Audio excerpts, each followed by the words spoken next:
Welcome to the debate. Will the heavy hand of government regulation crush the world's most promising technological revolution before it even begins? Or, or is it the only thing standing between humanity and catastrophic market failures?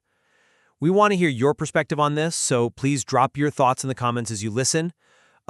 We are looking at an incredibly profound moment in technological history right now. Artificial intelligence is advancing at a speed that is entirely unprecedented. Unprecedented, exactly. It is spurring massive economic potential, but at the exact same time, it is generating deep and in many ways justified societal anxieties. Right. And those anxieties have triggered an absolute global rush to regulate.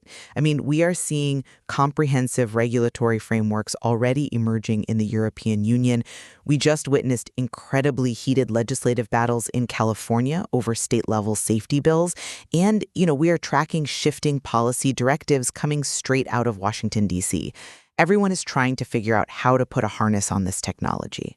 Which brings us to the central question we are unpacking today. We are exploring the fundamental tension between market innovation and regulatory intervention. The entire debate centers on this specific crux. Does regulating artificial intelligence inherently kill innovation, or is it a necessary framework to guide safe, socially beneficial technological development? I will be taking the position that preemptive AI regulation suffers from a profound knowledge problem. Trying to regulate a nascent technology inevitably stifles innovation, creates massive bureaucratic monopolies that lock in today's incumbents, and ultimately hurts the small businesses that actually drive technological progress. And I will be arguing from the opposing perspective. My stance is that unchecked market forces simply fail to address the severe externalities created by a technology this powerful. Smart, tiered regulation is not an innovation killer. It is absolutely essential to prevent societal harm and to correct the market failures that naturally occur when companies race for dominance. Let's dive right into the core of these positions, because the drive to regulate AI right now relies on a massive fundamental assumption: the idea that regulators can actually accurately predict the future of a rapidly evolving technology. This is what the Austrian economist F.A. Hayek famously articulated as the knowledge problem. The whole concept here is that no central authority can possibly possess the information required to design a complex system from the top down. Imagine trying to write comprehensive safety regulations for the internet in 1993. You wouldn't even know what you were regulating. Exactly. You wouldn't know. When policymakers today attempt to design rules for safe AI or mandate specific algorithmic constraints, they are trying to freeze a technology that hasn't even been fully explored yet. We don't know what the best architectures or safety protocols are going to look like in 6 months, let alone 6 years. Yet we see heavy-handed regulations, like the EU AI Act, pushing for ex-ante compliance. Ex-ante meaning before the fact. They want companies to prove a system is entirely safe and compliant before it ever hits the market, much like an FDA drug trial. Or look at California's recently vetoed SB 1047, which tried to mandate pre-training safety protocols. These kinds of preemptive regulations inflict immense compliance costs, and we have to ask, what actually happens when compliance costs skyrocket? They act as a massive moat. They protect the existing big tech monopolies who have the capital to hire armies of lawyers, while simultaneously destroying the startup ecosystem. It halts the vital process of creative destruction, the cycle where new, nimble companies replace old, stagnant ones, which is the very engine of economic progress. Well, the fundamental flaw in comparing AI to the early internet is the sheer scale of the immediate externalities we are dealing with.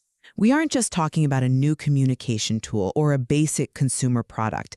We are talking about general-purpose technologies that have the capacity to fundamentally reconfigure society almost overnight.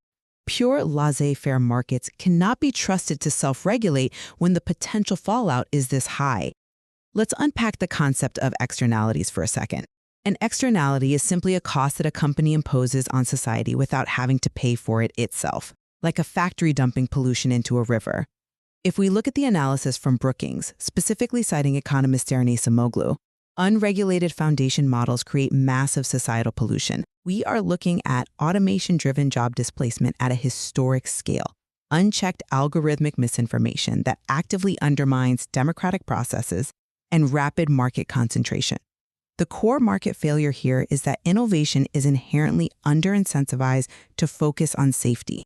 Without liability frameworks or clear regulation, these firms do not internalize the societal costs of their products. Instead, what we get is reckless racing behavior. Companies are rushing to secure a first-mover advantage and capture market share, completely ignoring the severe risks they are introducing into the wild. Structured frameworks like the risk-based approach of the EU AI Act do not kill innovation. They act as necessary guardrails. They direct the incredible dynamic energy of the free market toward trajectories that are actually safe and socially beneficial, rather than letting companies gamble with public safety for quarterly profits. You brought up market concentration as a consequence of unregulated markets, but the reality on the ground shows the exact opposite. Regulation is the very thing that fuels the monopolies policymakers claim they want to dismantle. Let's look at a concrete historical example. Europe's GDPR privacy regulations. When GDPR was rolled out, the narrative was exactly what you were saying now. We need guardrails. We need to protect society. But the Cato Institute's analysis of what actually happened is staggering. Following GDPR's implementation, there was a 36% drop in small business investment in the tech sector. 36%! Meanwhile, the massive incumbents like Google and Meta actually gained market share in advertising. Think about what that looks like in the real world. Imagine a couple of brilliant college kids building a revolutionary AI tool in their dorm room. Under these massive preemptive regulatory frameworks, they can't afford the $500,000 in legal and compliance fees just to launch a beta version. So what do? They sell to the highest bidder. Right, they sell their research to big tech or they just don't build it at all. That is a lost generation of innovation. But the alternative you are presenting is letting companies with trillion-dollar market caps operate with zero public oversight just so we can protect hypothetical startups. The scale of big tech already threatens innovation entirely on its own. It is the regulatory state that cements their scale. We don't have to guess about this. A recent RAND report explicitly warned about regulatory capture in the AI space. Regulatory capture happens when the industry being regulated effectively takes over the regulatory process. They use agenda setting, aggressive lobbying, and deep relationship networks to shape the rules in their own favor. In that RAND study, 15 out of 17 AI policy experts cited agenda setting as the primary method the industry uses to influence policy. Big tech practically writes these regulations. They send armies of lobbyists to Washington to build a regulatory maze that only they have the map for. If we create these sprawling frameworks, we create a self-reinforcing cycle where big tech and big government form a bureaucratic monopoly, locking out any meaningful competition. Look, the risk of regulatory capture is absolutely real. I completely concede that. When industry actors shape policy to contravene the public interest, it is a massive problem. But the solution to regulatory capture isn't to burn down the regulatory apparatus and let corporations govern themselves. We have to utilize the recommendations from that very same RAND report to fix the system. They outline clear steps. We must build robust civil society institutions to counter corporate lobbying, mandate intense transparency around corporate influence, and crucially, boost the technical capacity of the government itself. Regulators are often reliant on industry for information because they lack the internal technical talent to audit these models. We need to find technical expertise in the public sector. And since you mentioned creative destruction earlier, let's look at Schumpeter's actual observation on corporate evolution. He noted that highly successful firms eventually ossify into perfectly bureaucratized industrial units. Big tech companies are already doing exactly this. They are suffering from internal stagnation and bloated corporate structures. Regulation is needed precisely because the market is already failing to check their massive entrenched power. We need an external democratic check on these institutions. Treating big tech's internal bureaucratic stagnation as a justification to layer government bureaucracy directly on top of it is a recipe for total disaster. The outcome of that isn't a check on corporate power. It is a self-fulfilling slide into managerial socialism. We just end up merging corporate technocracy with state regulation. It fundamentally lowers entrepreneurial entry and decreases economic freedom across the board. And this brings us right back to the central flaw of preemptive safety laws, predicting the unpredictable. Look at California's SB 1047. The bill actually mandated kill switches and elaborate pre-training safety protocols specifically designed to prevent catastrophic existential risks. Things like the creation of biological weapons or massive cyber attacks on critical infrastructure. I mean, it reads like the script of a sci-fi movie. Governor Gavin Newsom wisely vetoed it, and his veto message was incredibly telling. He pointed out that the bill applied stringent, heavy-handed requirements across the board, without any regard to the actual deployment environment of the AI. It regulated the math rather than the application. Let's be entirely fair to Governor Newsom's veto message. He explicitly stated in that exact same document that California cannot wait for a major catastrophe to occur before taking action.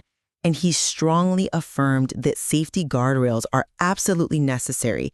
He just disagreed with the specific mechanism of that one bill. He disagreed with the mechanism because the framework tried to regulate based on phantom fears. Meta's chief AI scientist Yann LeCun has repeatedly called these existential risks a premature illusion pushed by a handful of think tanks. When we regulate based on sci-fi scenarios, we get disastrous technological results. The Brookings Institution analysis provides a brilliant, concrete historical example of exactly this dynamic: the 1950s nuclear energy sector. In the early days, the potential for nuclear power was revolutionary, but the destructive potential was obviously massive. Operating under a veil of tremendous uncertainty, regulators in the late 50s and 60s began heavily restricting experimentation. They only accepted licensing applications for what they called proven reactor concepts. By doing this, they essentially forced the entire energy industry into adopting subpar light water reactors. In the process, they completely stifled the development of better, safer, and much more efficient alternatives, like molten salt reactors. AI faces the exact same threat right now. By regulating early and forcing companies to adopt whatever safety architecture is currently in vogue, we risk freezing the technology into one approved path and permanently stunting its potential. The comparison to the nuclear sector is fascinating, but it actually perfectly illustrates why AI needs a completely different regulatory paradigm. Nuclear technology is relatively binary. It is either a weapon of mass destruction or it is a highly localized power plant. Researchers at the Jacques Delors Institute suggest a much more accurate comparison for AI, the Chemical Weapons Treaty. Chemicals, exactly like artificial intelligence, are ubiquitous and versatile. They are integrated into agriculture, healthcare, manufacturing, and consumer goods. Because of that extreme versatility, you can't just regulate a specific facility. A holistic, international monitoring regime with a robust forecasting unit is necessary. We need to monitor the development of AI precisely because it is widespread and its impacts are so varied. You're painting all regulation as a blunt instrument that freezes technology, but that is a mischaracterization of what modern proportional regulation actually looks like. Let's look closely at the EU AI Act, which, by the way, Governor Newsom pointed to as a superior model. The EU did not ban development. They took a tiered, risk-based approach. They categorized AI applications into unacceptable, high, limited, and minimal risk. Most AI systems out there right now, like the AI driving the NPCs in a video game or a basic email spam filter, fall into the minimal risk tier. They have absolutely zero mandatory obligations under the Act, none. The strict rules, like the ex-ante conformity assessments we discussed, only apply to high-risk areas. We are talking about AI used for biometric identification by law enforcement, or AI managing critical infrastructure like power grids. Even within those high-risk tiers, the rules become highly prescriptive. They dictate exactly how data must be governed and often end up relying on corporate self-assessment anyway, which creates an incredibly messy, expensive compliance environment that only massive legal teams can navigate. It establishes a necessary baseline of accountability. We cannot just let a general-purpose technology deploy wildly into critical societal functions and hope the market figures out safety after the fact. We cannot wait for an algorithmic failure in a hospital triage system or a massive failure in an autonomous transit grid to finally decide we need rules. The premise that we need a sprawling international monitoring regime assumes the only alternative is total chaos and societal collapse. We already have robust alternative solutions for fostering innovation while protecting the public, and they absolutely do not require inventing novel, heavy-handed regulatory frameworks from scratch. We should be aggressively advocating for open entry, open source experimentation, and utilizing the powerful laws we already have on the books. Fraud is still fraud, whether an AI generates the deceptive email or a human types it out. Discrimination in mortgage lending is strictly illegal, regardless of whether a human bank manager or a neural network makes the decision. If an AI system causes physical or financial harm, we have centuries of product liability law to handle it. Wait, if we rely entirely on ex post liability, meaning we only act after the fact, we are literally waiting for the damage to be done. Ex post liability means the discriminatory loan has already ruined a family's credit. It means we wait for an algorithmic deepfake to successfully sway an election before we take it to court.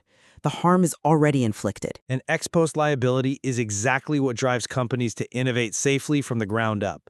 When a company knows they will be sued into oblivion if their product causes harm, they build internal safety mechanisms that actually work for their specific product, rather than just ticking boxes on a generic government compliance form. This is exactly why the new administration's America's AI Action Plan is a massive step in the right direction. It specifically focuses on removing barriers and explicitly promoting open-source AI models. It rightly rescinded the previous overly broad executive orders that attempted to micromanage AI development from the Oval Office. We need to maintain a light-touch, market-oriented approach. It is the exact same approach that allowed the United States to completely dominate the internet and software revolution over the last 25 years, while heavy-handed regulatory environments lag behind. A light touch approach doesn't have to mean a completely hands-off approach. There is a very practical middle ground here that addresses your entirely valid concerns about compliance costs crushing startups, while maintaining my concerns about immediate public safety. Regulatory sandboxes. The proposed Senate Sandbox Act is a prime example of how to do this right. A regulatory sandbox provides a controlled, legal environment where organizations can experiment with emerging technologies without the threat of massive fines. Under this specific act, companies can apply for temporary regulatory relief, meaning they get up to 2 years of actual waivers from specific federal regulations. In exchange for that relief, they agree to strict agency oversight, transparent safety reporting, and mandatory consumer risk disclosures. The danger with sandboxes is that they frequently devolve into a tool for the government to pick winners and losers in the market. The agencies get to decide who gets the waiver and who doesn't, which is ripe for manipulation. If the legislation is poorly designed, that is a valid concern, which is why strict boundaries and transparency are necessary. But look at the actual track record of regulatory sandboxes globally. According to comprehensive World Bank analysis, 88% of regulators reported that sandboxes successfully attracted entirely new innovators to the market, and 55% noted they actively help lower barriers to entry. That directly helps the dorm room startups you are worried about. Domestically, sandboxes have a proven track record. They successfully accelerated the safe innovation of autonomous vehicles in California, and they completely revolutionized fintech development in states like Arizona and Utah. They provide a deregulatory on-ramp for innovation. They allow the technology to develop organically while giving regulators the real-world evidence they need to eventually craft sensible, long-term policy based on data, not sci-fi fears. It proves empirically that we can maintain necessary guardrails without suffocating technological progress. Sandbox is certainly a more measured and rational approach than outright bans or heavy ex-ante compliance rules applied broadly. But we must remain incredibly vigilant about how they are implemented. If a sandbox program just becomes a mechanism for an administration to grant favored, well-connected firms a decade of preferential treatment, as some industry watchdogs fear with the current uncapped waiver authorities in the Sandbox Act, we just end up right back at regulatory capture. To summarize my position in light of our discussion today, protecting the vital process of creative destruction requires fiercely defending the freedom to experiment. If we allow the bureaucratic stagnation of big tech to merge with the heavy hand of state regulation, we will inevitably slide into managerial socialism. We will build massive regulatory moats that protect today's incumbents, stifle the fierce competition that ultimately benefits consumers, and kill the profound innovation that artificial intelligence promises to deliver. This technology does not need a central planner. It needs openness and the freedom to discover solutions that no regulator could possibly foresee. And to summarize my perspective, innovation should absolutely be encouraged and celebrated, but it cannot be a reckless race to the bottom where societal safety is treated as a secondary afterthought. Laissez-faire markets are incredibly powerful engines for growth, but they are uniquely bad at pricing in externalities, things like the erosion of objective truth, the sudden displacement of labor, or catastrophic security risks. Relying on companies to regulate themselves when billions of dollars are on the line simply doesn't work. Careful, risk-based frameworks, like the targeted tiered system in the EU AI Act, combined with innovative, flexible policy tools like regulatory sandboxes, are the necessary path forward. They ensure that the AI revolution actually serves humanity and corrects inherent market failures, rather than just enriching a few massive corporations at the expense of our broader societal stability. Despite our very different philosophical starting points today, there are absolutely areas of convergence here. We both clearly agree on the severe dangers of regulatory capture. Neither of us wants to see a regulatory environment that is designed by and built exclusively for big tech incumbents. We are entirely aligned on that. Protecting the startup ecosystem from being crushed by insurmountable, poorly designed compliance costs is something anyone who cares about technological progress should prioritize. The ultimate goal must be to strike a precise balance where rules protect the public without serving as a weaponized moat for corporate monopolies. The tension between market freedom and societal safety is incredibly complex, and how we navigate it is going to define the entire next decade of technological advancement. There is so much more to explore in the economic and policy material we've discussed today, and we highly encourage all of you to dive into it and research these frameworks for yourselves. We want to know where you stand on this critical issue. Do you believe that regulation will ultimately save us from algorithmic harm? Or do you think the heavy hand of government will kill the AI revolution before it truly begins? Leave your thoughts in the comments. Thank you for joining us on The Debate.